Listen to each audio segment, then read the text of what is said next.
Good morning students. आज अध्याय 6 का क्वेश्चन नंबर 5 हम नए टॉपिक के रूप में लेंगे। क्वेश्चन किताब में देखें आप, पेज नंबर 136 पर डीएनए द्विकुंडली की कौन सी विशेषता वाटसन व क्रिक को डीएनए प्रतिकृति के सेमी कंजर्वेटिव रूप को कल्पित करने में सहयोग किया, इसकी व्याख्या कीजिए। तो प्रश्न में यह पूछा गया है कि जो डीएनए द्विकुंडली, जो डीएनए डबल हेलिक्स, जो डीएनए की संरचना होती है, इसमें ऐसी क्या विशेषता है जो जिस विशेषता के कारण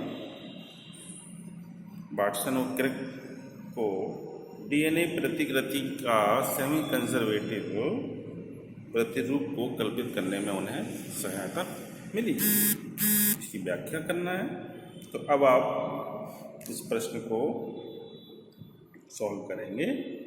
सर्वप्रथम आपको यह बताएंगे हम कि वह कौन वैज्ञानिक थे जिनके द्वारा डीएनए की प्रथम संरचना हमारे सामने आई। बच्चों, विल्किंस और फ्रैंकलिन, ये दो वैज्ञानिक थे। Wilkins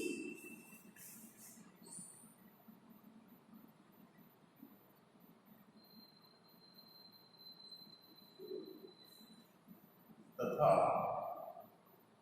Franklin.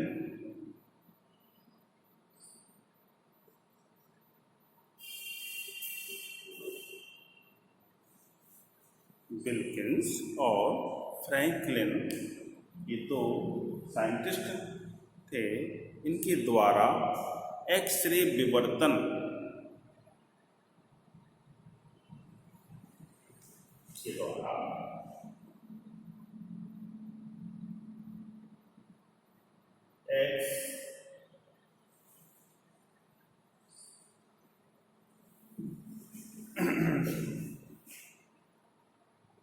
एक्सरे विवर्तन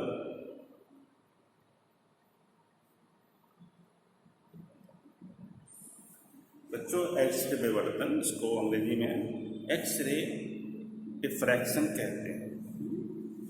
एक्सरे डिफ्रैक्शन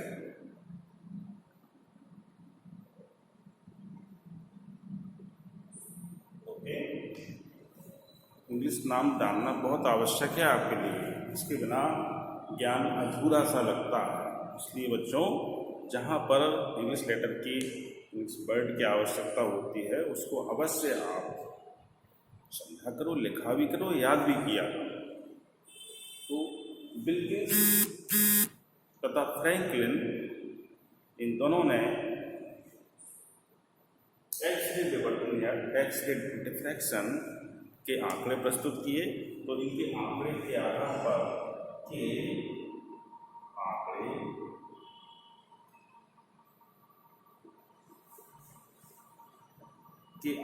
पर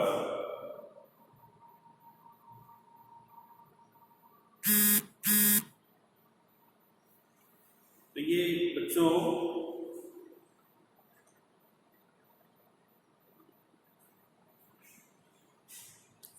डीएनए के संदर्भ में पहला कार्य माना जाएगा कि विल्किंस और फ्रैंकलिन ने जो एक्सरे विवर्तन के द्वारा विभिन्न आंकड़े प्रदान किए,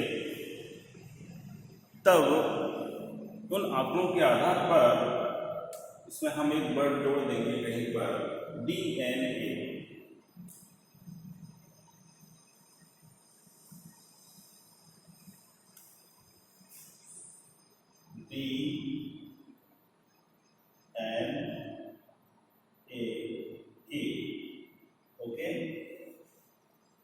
डीएनए के एक्सरे विवर्तन के आंकड़े के आधार पर अब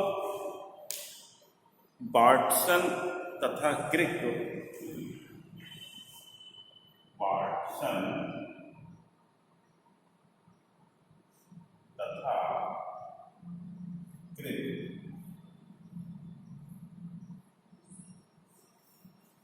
इनका इंग्लिश नेम लिख लेंगे।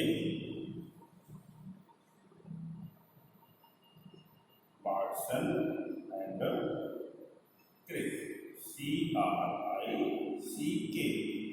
और कॉमा लगा के 1953, ठीक है। तो बार्टसन और क्रिक ने 1953 में क्या किया, जो विल्किंस और फ्रैंकलिन के द्वारा डीएनए के एक्सरे विवर्तन के जो आंकड़े प्रदान किए गए, उन आंकड़ों के आधार पर बार्टसन और क्रिक ने डीएनए की संरचना का द्विकुंडली प्रतिरूप प्रस्तुत किया।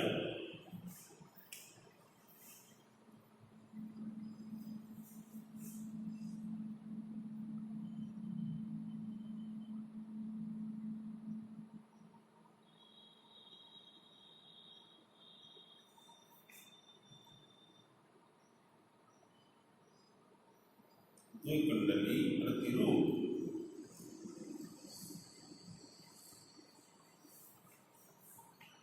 द्विकुंडली प्रतिरूप, इसको आप इंग्लिश वर्ड भी ले लेंगे इसके साथ में, डबल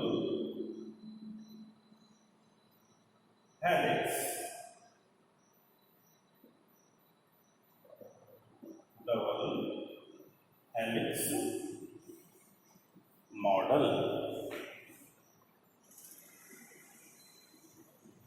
बच्चों, तो ये द्विकुंडली प्रतिरूप जो है, डबल हेलिक्स मॉडल, जो डीएनए की संरचना का है, ये बार्टसन और क्रिक ने किस आधार पर प्रस्तुत किया, एक्सरे और फ्रैंकलिन के द्वारा जब डीएनए का एक्सरे विवर्तन के जो आंकड़े दिए, उन आंकड़ों के आधार पर बार्टसन और क्रिक को ये मदद मिली, उन आंकड़ों की मदद मिली, और उन्होंने द्विकुंडली प्रतिरूप, डबल हेलिक्स मॉडल प्रस्तुत किया।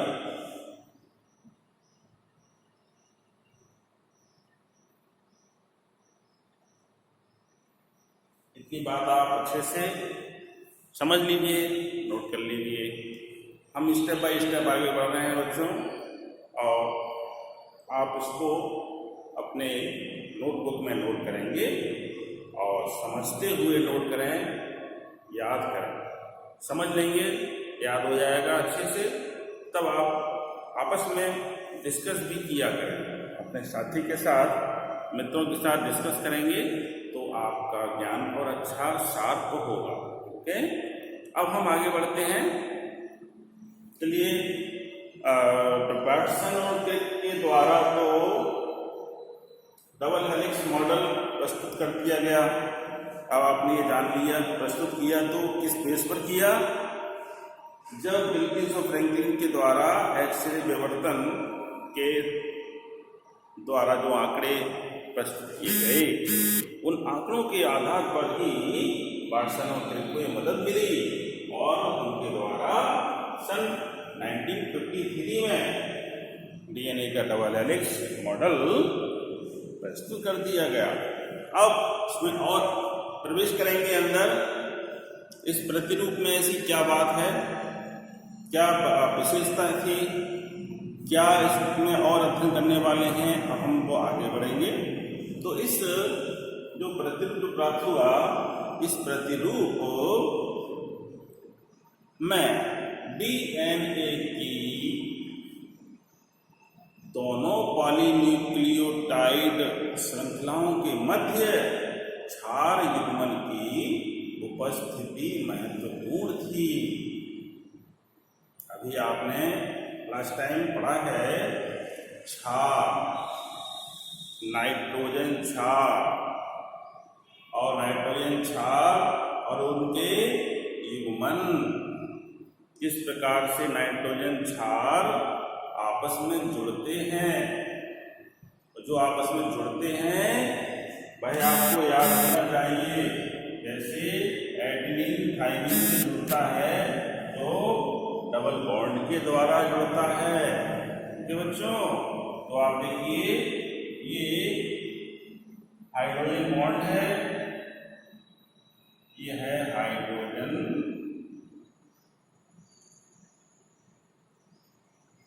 बॉन्ड और ये है नाइट्रोजन बेस या नाइट्रोजन, अंग्रेजी नहीं हिंदी में लिखेंगे नाइट्रोजन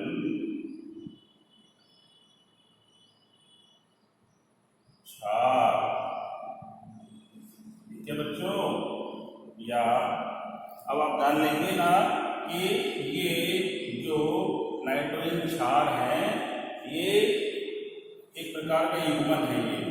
ये एक युग्मन कहलाएगा कि दोनों क्षार आपस में जुड़ रहे हैं हाइड्रोजन बॉन्ड के द्वारा। तो वही हम आपको बताना चाह रहे हैं अब नेक्स्ट बिंदु में कि इस प्रतिरूप में डीएनए की जो दोनों पॉलीन्यूक्लियोटाइड श्रृंखलाएं हैं, देखिए पॉलीन्यूक्लियोटाइड श्रृंखला के बारे में और जान लीजिए। जैसे ये एक श्रृंखला है और ये दूसरी श्रृंखला है, ये 5-3N कहलाता है, हाँ, और ये वाला 3-5N कहलाएगा। ओके, तो ये पॉलीन्यूक्लियोटाइड श्रृंखला ये वाली हो गई और दूसरी ये हो गई। ओके, नंबर 1 और नंबर 2 ये है पॉली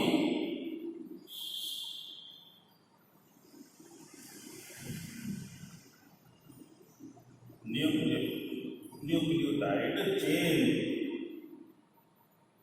ये बच्चों मैं आपको इसलिए बता रहा हूं कि ये वर्ड अब आगे आने वाले हैं पॉलीन्यूक्लियोटाइड श्रृंखला, तो वो आपको पता होना चाहिए कि यह एक श्रृंखला है, ये दूसरी श्रृंखला है और इनके मध्य क्षार युग्मन। जैसे यहाँ पर ये है ए और ये है यहाँ पर टी, ये यहाँ पर अब डबल बॉन्ड द्वारा जुड़ गए, तो ये आप क्षार युग्मन कहला रहा है कि नहीं, यही चीज आ गई यहाँ पर। तो ये है ये क्षार युग्मन है और जो महत्वपूर्ण है दोनों श्रृंखलाओं के मध्य। ओके, चलिए अब आगे बढ़ते हैं, इसको मिटा दें।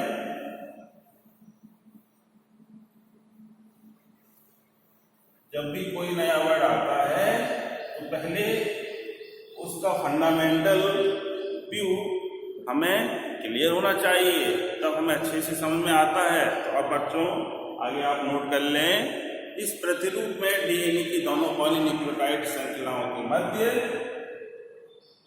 इस प्रतिरूप में इस दीवार में इस प्रतिरूप में डीएनए की दोनों पॉलीन्यूक्लियोटाइड श्रृंखलाओं डीएनए की दोनों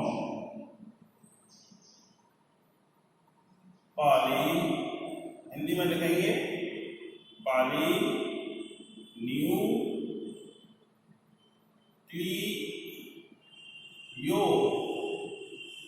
पॉलीन्यूक्लियोटाइड। अब आप मिस्टेक बिल्कुल नहीं करेंगे, हिंदी में मैंने लिख दिया है इस वर्ड को पॉलीन्यूक्लियोटाइड श्रृंखलाओं के मध्य, श्रृंखलाओं के मध्य क्षार युग्मन की उपस्थिति महत्वपूर्ण होती है। क्षार युग्मन की स्थिति महत्वपूर्ण होती है।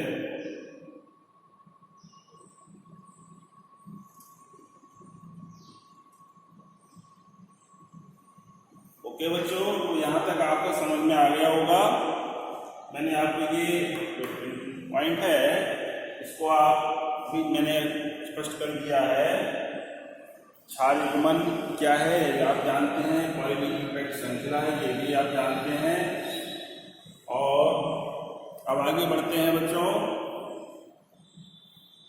क्षार युग्मन पॉलीन्यूक्लियोटाइड श्रृंखलाओं की विशेषता यह है, क्षार युग्मन पॉलीन्यूक्लियोटाइड श्रृंखलाओं की विशेषता यह है, क्या विशेषता है कि एक दूसरे के लिए पूरक होते हैं। ओके बच्चों, देखिए और एक बार कई बार चित्र बनाना पड़ेगा, कोई दिक्कत नहीं। यहाँ पर एडेनिन है, यहाँ पर ग्वानिन है, यहाँ पर थायमिन है। देखिए हम बता रहे हैं आपको किस तरह से विशेषता कहाँ ये प्रभावी हो रही है। हम कुछ भी लिखते हैं। चलिए अब आप देखिए, हम एक स्ट्रेन पर लिखेंगे। ओके बच्चों,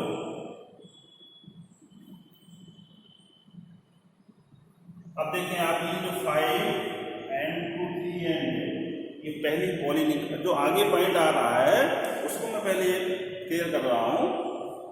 जो ये रहा एक पहला स्ट्रेन, ठीक है 5, 2, 3। ओके, अभी दूसरे स्टेप की बात नहीं कर रहे हैं, अभी हम इस स्टेप की बात नहीं कर रहे हैं। अभी हमने केवल एक स्टेप बनाया है और जिसके हमने क्षार लिख दिए। अब बात विशेषता क्या है इसकी कि ये क्षार युग्मन एक दूसरे के पूरक होते हैं। किस तरह से, अब आप अच्छी तरह से जानते हो बच्चों, ये एडेनिन है, ये ग्वानिन है, ये साइटोसिन है, थायमिन है, ये ग्वानिन है, अच्छी तरह जानते हैं। अब देखिए आप ये भी जानते हो कि एडेनिन से कौन सा बेस जुड़ता है, ग्वानिन से कौन सा बेस जुड़ता है, ओके, साइटोसिन से कौन सा बेस जुड़ेगा, कौन सा क्षार जुड़ेगा, क्षार, थायमिन से कौन सा क्षार जुड़ेगा, ग्वानिन से कौन सा क्षार जुड़ेगा। अब आप देखिए बच्चों, एडेनिन से हम थायमिन को जोड़ेंगे ना, ओके, और ग्वानिन से साइटोसिन। देखिए यहाँ पर हम हेल्प के लिए एडेनिन, ग्वानिन, साइटोसिन, थायमिन, ए से थायमिन होता है, एडेनिन से थायमिन डबल बॉन्ड द्वारा, ओके, और ग्वानिन से साइटोसिन बॉन्ड द्वारा जुड़ता है, ठीक है। तो देखिए एडेनिन से हमने थायमिन को जोड़ दिया, आप इसमें डबल बॉन्ड भी बना सकते हो, ओके। ग्वानिन से साइटोसिन बॉन्ड द्वारा जुड़ दिया हमने, ओके। अब यहाँ साइटोसिन है तो यहाँ पर ग्वानिन बेस आ जाएगा, थायमिन है तो यहाँ पर एडेनिन डबल बॉन्ड आ जाएगा, ग्वानिन है तो साइटोसिन डबल बॉन्ड। इस तरह से आप बच्चों देख लिया कि पॉलीन्यूक्लियोटाइड की एक श्रृंखला जो है, इसके जो दोनों श्रृंखलाएं होती हैं, दोनों श्रृंखलाओं के नाइट्रोजन बेस या क्षार जो होते हैं वे एक दूसरे के पूरक होते हैं बच्चों। और इस कारण पॉलीन्यूक्लियोटाइड श्रृंखला के क्षारों के क्रम का ज्ञान होने पर इसके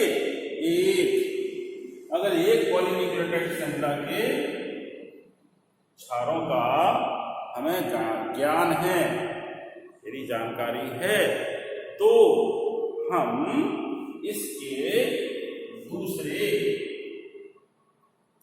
स्ट्रेंड या पॉलीन्यूक्लियोटाइड श्रृंखला के क्षारों की जानकारी प्राप्त कर सकते हैं, अनुमान लगा सकते हैं कि क्या हो सकता है, ठीक है। मीन्स जब यहाँ पर ये डीएनए जब आगे बढ़कर स्ट्रेन आगे बढ़कर अपने समान एक प्रतिकृति बनाएगा, तो पहला जो स्ट्रेन होगा वह जनक कहलाएगा, और उसकी जो प्रतिकृति बनेगी वह उसकी संतान कहलाएगी। ओके बच्चों, तो ऐसा ही होता है जब किसी माता पिता के डीएनए से उसकी संतान के डीएनए की जांच की जाती है, मिलान किया जाता है। तब यही पता किया जाता है कि इनके, कहते नहीं है डीएनए की जांच होना है, डीएनए की जांच होने पर ये लीगली मान्य है, एक्सेप्टेबल है लॉ के अनुसार डीएनए की जांच। ओके, चलो बच्चों अब आगे बढ़े हम। इसी अभी हमने आपको बताया, इसी से संबंधित है अब नेक्स्ट हमारा जो पॉइंट हम बताने वाले हैं। हम बता रहे थे आपको कि क्षार युग्मन पॉलीन्यूक्लियोटाइड श्रृंखलाओं की विशेषता यह है, आगे लिखें,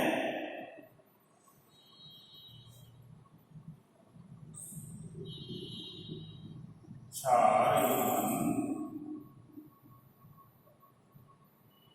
पॉलीन्यूक्लियोटाइड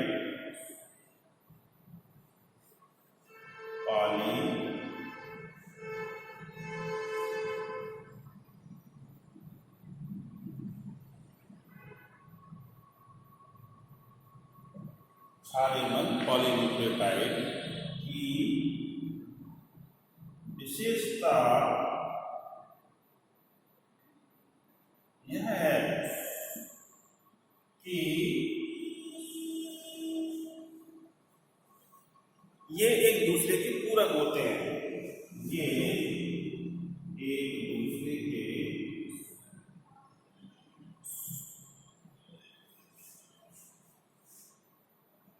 पूरक होते हैं।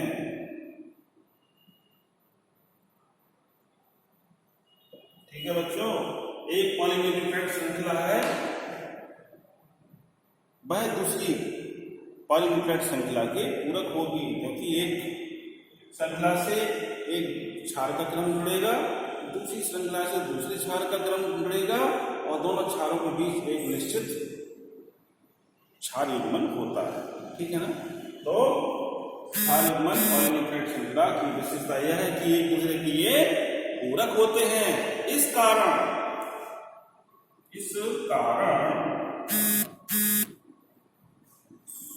पॉलीन्यूक्लियोटाइड श्रृंखला के क्षारों के क्रम का ज्ञान होने पर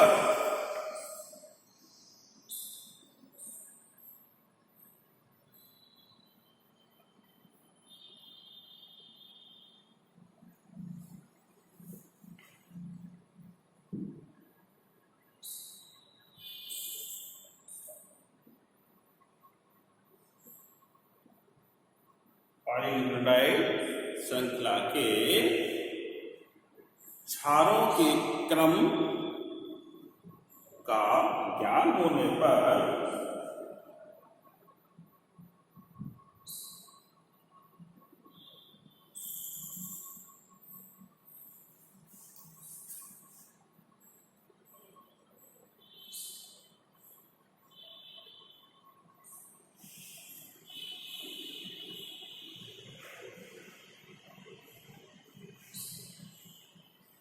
दूसरी पॉलीन्यूक्लियोटाइड श्रृंखला के क्षारों के क्रम का अनुमान लगाया जा सकता है। दूसरी पॉलीन्यूक्लियोटाइड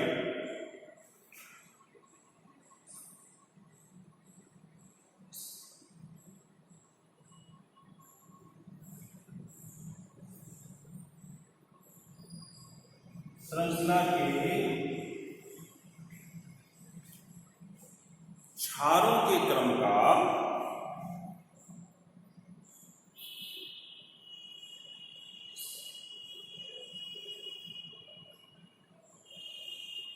अनुमान लगाया जा सकता है।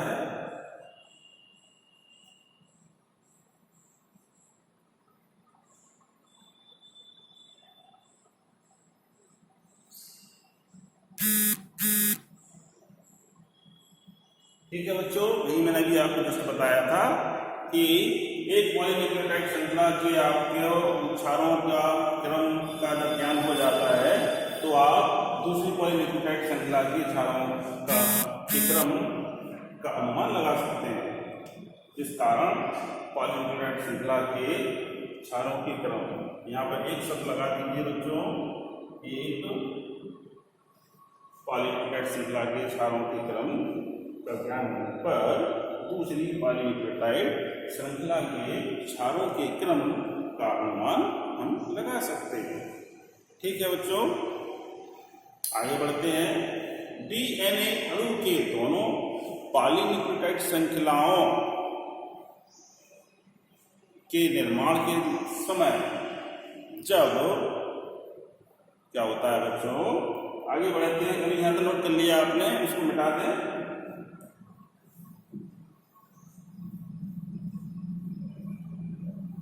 बच्चों आपको पॉइंट्स नोट करके दे रहा हूँ, लिखवा रहा हूँ। उद्देश्य इसको आप अच्छे से तैयार कर लें, आपको ज़्यादा मेहनत ना करना पड़े। जो आप मेहनत करें वो इसको आप बार बार लिखें और याद करें। बहुत अच्छे से ये प्रश्न तैयार कर लीजिए, क्योंकि ये प्रश्न ऐसा है जो हमेशा एग्जाम में किसी न किसी रूप में पूछा जाता है, ठीक है ना। डीएनए डबल हेलिक्स मॉडल, वाटसन-क्रिक का मॉडल करके ये प्रश्न कई रूप में पूछ लिया जाता है ना। इसलिए मैं इसके लिए थोड़ी सी, अब मैं भी आपके लिए बहुत मेहनत करके इसको एक बार नोट करके भी दे रहा हूँ।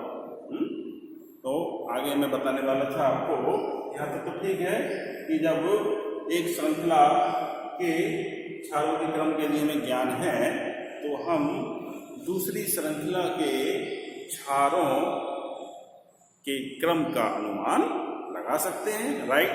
आगे अब हम वह देखने वाले हैं कि कैसे एक श्रृंखला से दूसरी श्रृंखला की ओर बढ़ते हैं। ओके, एक पॉलीन्यूक्लियोटाइड श्रृंखला से दूसरी पॉलीन्यूक्लियोटाइड श्रृंखला की ओर हम अब आगे बढ़ते हैं।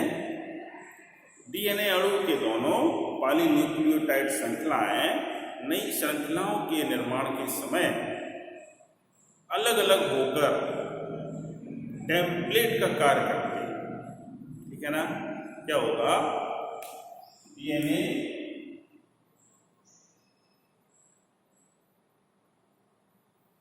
इस तरह से, अभी एक श्रृंखला यहाँ अलग हो रही है, दूसरी श्रृंखला यहाँ अलग हो रही है, ठीक है ना। तो इस प्रकार से ये दोनों श्रृंखलाएं अलग अलग होकर क्या होगा, एक टेम्पलेट ये बन जाएगा और एक टेम्पलेट ये बन जाएगा। यहाँ लाइन है, डबल लाइन नहीं है, ठीक है ना। इसमें आपको होना है, तो आप देखिए कि एक श्रृंखला यहाँ अलग हो जाती है, दूसरी यहाँ अलग हो जाती है। तो ये दोनों श्रृंखलाएं नए स्टेप में क्या होगा, जब हम देख रहे हैं कि ये डीएनए का अब रेप्लिकेशन होने वाला है, विवरण होने वाला है, इससे और डीएनए संतति प्राप्त होने वाली है, तब वो घटनाक्रम में सर्वप्रथम क्या होगा, ये दोनों पॉलीन्यूक्लियोटाइड श्रृंखलाएं अलग अलग होती हैं और ये दोनों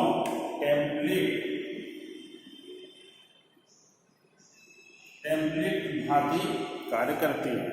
तो वही मैं बता रहा हूं आपको कि ये नई श्रृंखलाओं के निर्माण के समय ये दोनों स्ट्रेंड, दोनों पॉलीन्यूक्लियोटाइड श्रृंखलाएं अलग अलग होती हैं और टेम्पलेट का कार्य करती हैं। फलस्वरूप संतति डीएनए का निर्माण होता है और जो पैतृक जैसा यानी पेरेंट्स के जैसा ही होता है। क्या होगा, ये दोनों टेम्पलेट अलग अलग, दोनों स्ट्रेंड अलग अलग हो जाते हैं, टेम्पलेट की भांति कार्य करते हैं। अब यहाँ पर इसके साथ तो जो क्षार युग्मन है वो तो क्षार इसमें जुड़े हुए हैं, तो क्षार का एक पार्ट इसमें जुड़ा है और एक पार्ट यहाँ जुड़ा है। सपोज करिए कि यहाँ पर एडेनिन था और यहाँ पर थाइमिन था, ठीक है। पहले ये दोनों जुड़े हुए थे, तब इनके मध्य डबल बॉन्ड था, ठीक है। अब क्या होगा, जब ये अलग अलग हो गए तो अब इससे अलग इसका स्ट्रेंड बनेगा, इसका अलग स्ट्रेंड बनेगा, तभी तो वह संतति। अब ये अलग बना, यहाँ पे ये अलग बना, ठीक है।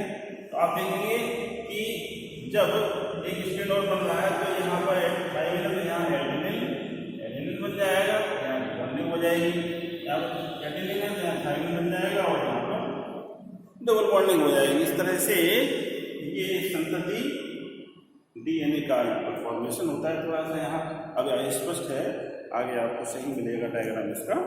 अभी तो मैं थोड़ा सा अपेंड करने वाला था केवल कि पॉइंट मैं आपको बता रहा हूँ, पॉइंट को दोबारा देख लीजिए बच्चों।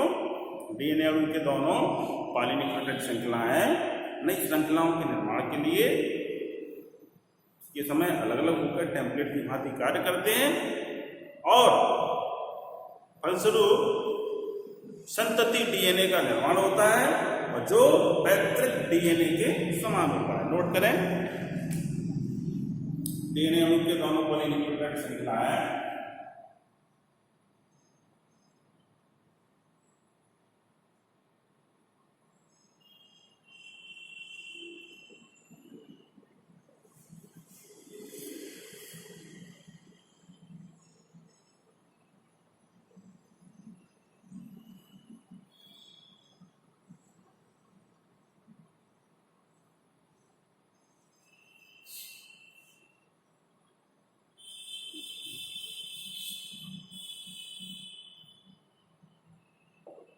दोनों पॉलीन्यूक्लियोटाइड श्रृंखलाएं नई श्रृंखला के निर्माण के समय नई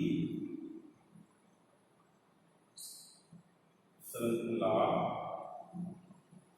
के निर्माण के समय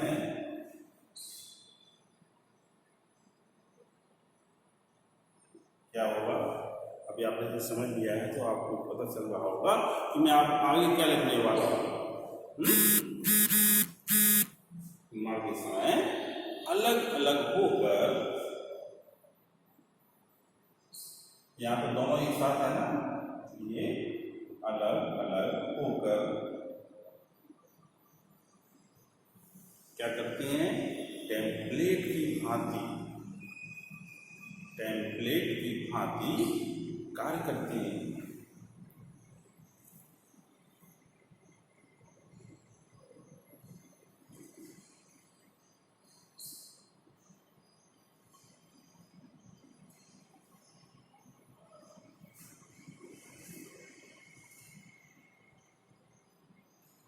अभी लास्ट डे आपने टेम्पलेट से संदर्भित प्रश्न, इस जो आगे वाला प्रश्न है 6, क्वेश्चन नंबर 6 का अध्ययन किया था, इसलिए वह क्वेश्चन मैंने आपको पहले कराया था, ठीक है ना। तो ये जब दोनों श्रृंखला है, जब नई श्रृंखला बनाना होती है तो ये है अलग अलग होती है और टेम्पलेट की भांति कार्य करती है। फलस्वरूप संतति डीएनए का निर्माण होता है।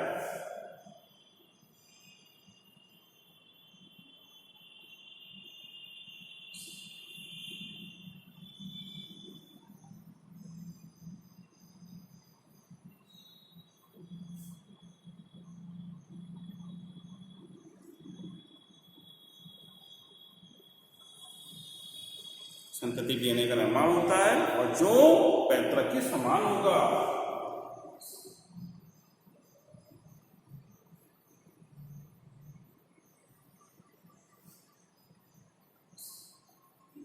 समान होगा या होता है, ये बात है।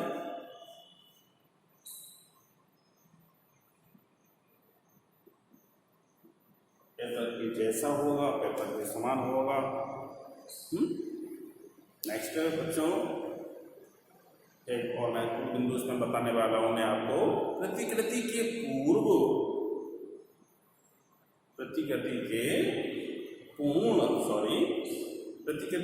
होने पर, जब प्रतिकृति की क्रियाएं पूर्ण हो जाती है, जब ये संतति डीएनए प्राप्त हो जाता है, इस पूरे प्रोसेस को हम प्रतिकृति कहते हैं, रेप्लिकेशन बोलते हैं, डीएनए रेप्लिकेशन। ओके बच्चों, तो प्रतिकृति क्रिया के पूर्ण होने पर पूर्ण होने के बाद जो डीएनए अणु बनता है उसमें पैतृक व एक नई निर्मित पॉलीन्यूक्लियोटाइड श्रृंखला बनती है। प्रतिकृति से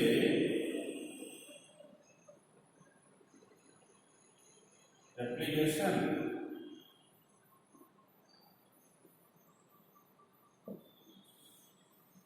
आप इसमें वर्ड और लगा सकते हैं, डीएनए प्रतिकृति लगा सकते हैं, है ना।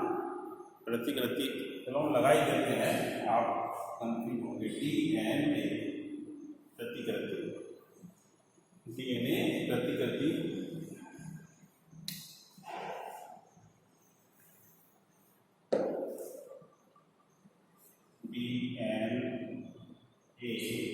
प्रतिकृति।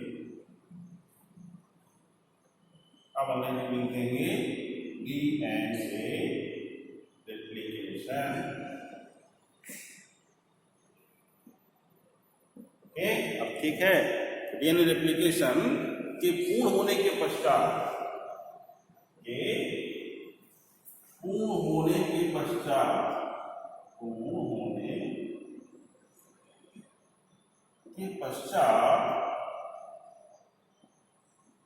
आपने देख लिया ना कि ये टॉपिक भी तैयार हो रहा है आपका। डीएनए प्रतिकृति क्या है समझाइए, हैं, चित्र सहित दूसरा वाक्य कीजिए, तो भी प्रश्न तैयार हो रहा है।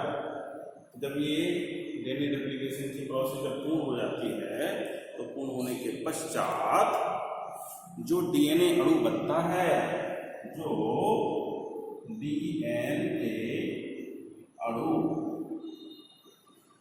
बनता है,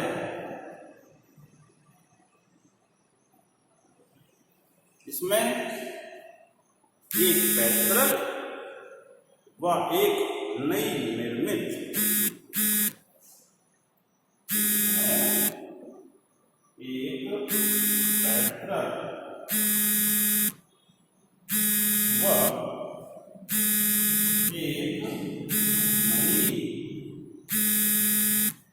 पॉलीन्यूक्लियोटाइड श्रृंखला होती है।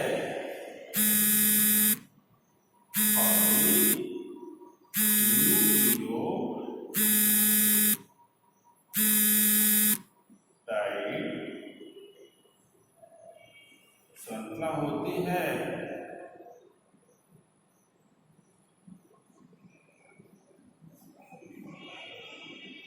ठीक है बच्चों,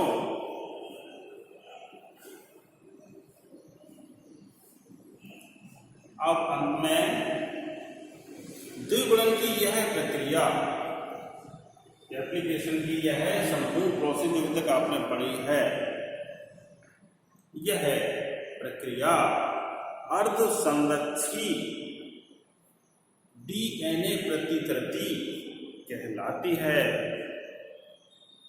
अर्धसंरक्षी डीएनए प्रतिकृति कहलाती है।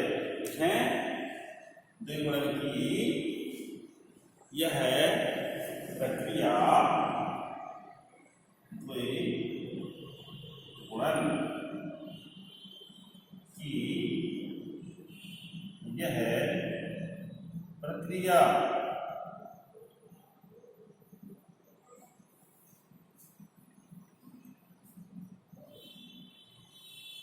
अर्धसंरक्षी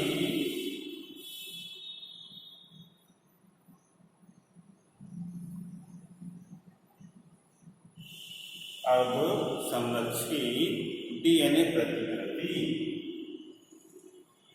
डीएनए प्रतिकृति कहलाती है। ठीक है बच्चों, तो ये आपका क्वेश्चन कंप्लीट हुआ। अब इसका एक चित्र है, वह चित्र आप पुस्तक में दिया हुआ है ऐसे देखकर बना लेंगे, क्योंकि टाइम बेटा ज़्यादा हो गया है। इसमें पेज नंबर 115 पर यह चित्र दिया है, डीएनए के अर्धसूत्री प्रतिकृतियन का वाटसन क्रिक प्रतिरूप। तो यह चित्र आपको मैं किताब में दिखा रहा हूँ बच्चों। ये देखिए, यह डायग्राम पुस्तक में दिया है। यहाँ पर ये पैतृक डीएनए है और यहाँ पर संतति डीएनए जो बन रहा है। इसको मैं अभी आपको एक रफली डायग्राम के रूप में बता दे रहा हूँ। ओके बच्चों, इसको आप पूर्ण कर लेंगे। चलिए, इसे आप नोट कर लिया है, इसको मिटा दें। न्यूक्लियोटाइड क्लास का एक आपका निर्धारित समय भी है, उस समय के अंतर्गत आपको इसे पूर्ण भी करना होता है।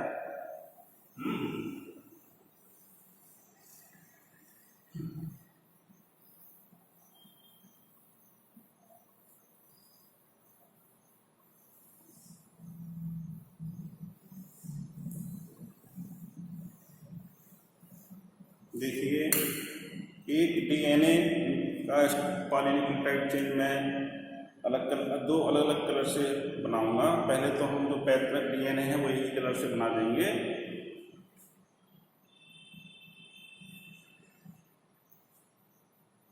ठीक है।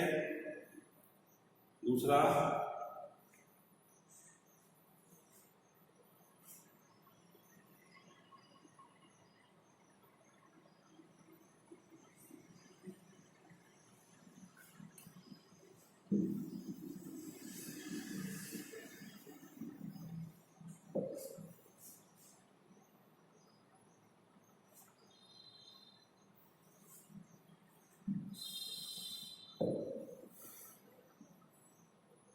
ये देखें आप, डीएनए जो पैतृक डीएनए है वह है, ये आपको पैतृक डीएनए है पेरेंटल। अब इसकी ये दोनों पॉलीन्यूक्लियोटाइड चेन अलग अलग होती हैं और फिर ये यहाँ से कुंडलन होता है इसका इस तरह से।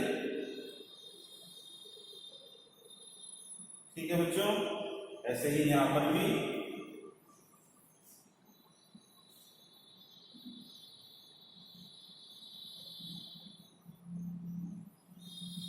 ठीक। अब इसमें आप नंबर डाल दीजिए। ये 5 and 2, तो ये वाला चला आ रहा है, देखिए यहाँ से ये आ गया 3 है। ठीक है। ऐसे ही अब यहाँ पर ये दूसरा है स्ट्रेंड 3 एंड, तो इसका जो हो जाएगा 5। ठीक। एक अब इसके जो इसी के जैसे जब दूसरा डीएनए बनेगा तो यहाँ से प्रारंभ करेंगे आप।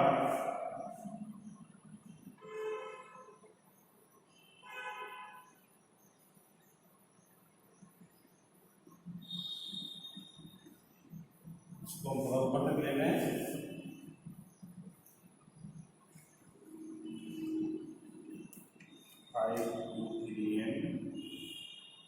तो ये जो दूसरा बनेगा, ये क्योंकि ये 5 to 3 एन आ रहा है तो ये होगा 5 और ये 3।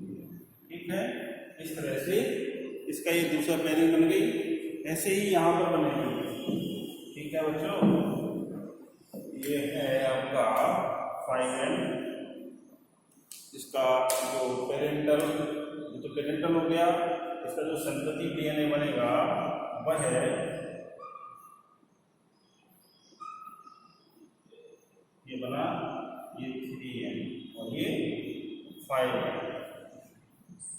अब आप देखिए, इनके मध्य क्षार युग्मन होने लगता है। जैसे यहाँ पर एडेनिन है, यहाँ थाइमिन है, ये डबल बॉन्ड द्वारा जुड़े हुए हैं। चित्र में आपके एक लाइन द्वारा दिखाए गए होंगे। Thymine, guanine, cytosine. आप यहाँ पर बच्चों जरूरी नहीं है जैसा पुस्तक में लिखा है वैसे ही आपको इन्हें एक एक करके देख के ध्यान से लिखना पड़े, इसलिए मैं चित्र बना रहा हूँ। आप अपने मन से 4 बेस हैं डीएनए के, एडेनिन, ग्वानिन, साइटोसिन, थाइमिन। ठीक है। इन चारों बेसों को आप कहीं पर भी आप एक स्टेट पर बना दीजिए पहले।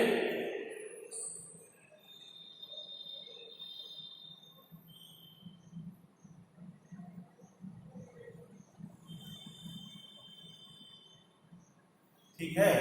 अब इसका साइटोसिन का आपको पता है कि ग्वानिन से जुड़ता है ट्रिपल बॉन्ड द्वारा, 1 2 3 जी, इस तरह से आप करेंगे।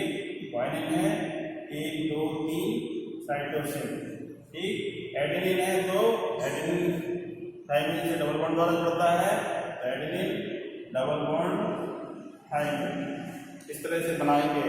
ओके, ग्वानिन है तो यहाँ पे साइटोसिन और ट्रिपल बॉन्ड, ये साइटोसिन है तो ट्रिपल बॉन्ड ग्वानिन, थायमिन है तो एडेनिन डबल बॉन्ड।